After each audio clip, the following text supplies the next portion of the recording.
আমাকে যদি বলা হয় যে সালমান শাহ, শাহরুখ খান, সাকিব খান এসেও যদি আমাকে বলে তোমাকে অপবিশ্বাস বুবলির পর আমার বাচ্চার মা বানাবো, তারপর আমি সাকিব খানকে বলবো সরি আমার পক্ষে সম্ভব না।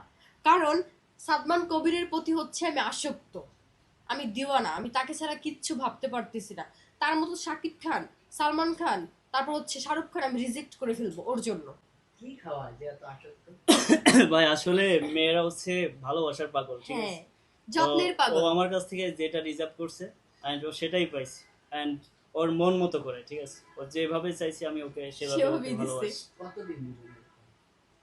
যতদিন আমার ভিতরে তার জন্য ভালোবাসা থাকে, ইভেন থাকবে অবশ্যই, যদি আপনারা কখনো দেখবেন। দেখেন অন্য কারোর কাছে কোনোভাবে বুঝতে না, পারেন। আমি তো বলছি যেদিন আমি ছাড়া অন্য কোনো ব্যক্তি ওর সাথে দেখবো বা কোনো ঝামেলা পাই, তো ওই দিন ওর ওর সাথে ওর সাথে আমার ব্রেকআপ ব্রেকআপ অ্যান্ড সম্পর্ক শেষ। হিরো আলম্বার মতো আমি দুধ দিয়ে গোসল করবো, ঠিক আছে?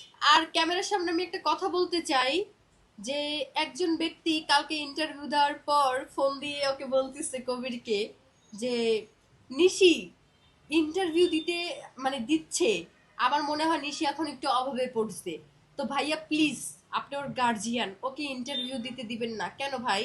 তোমার চুলকায়? আমার তো মনে হয় তোমার চুলকায়, নিশি এখন এত ভালো আছে, তোমার থেকে বেটার কাউকে পাইছে, তাই না? তুমি এগুলো কল্পনাও করতে পারো নাই যে নিশি তোমার চেয়ে ভালো কাউকে পাইতে পারে, এজন্য আমাকে ইন্টারভিউ দিতে না করে। সে কি বেগুন খায় নাকি? হ্যাঁ, সে কি বেগুন খায়? চুলকাবে কেন?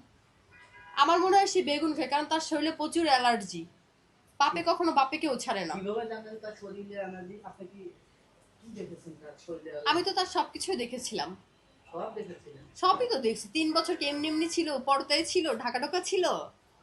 কেমন মনে হয়েছে সে বেস্ট না এই বেস্ট? ও কিসের বেস্ট?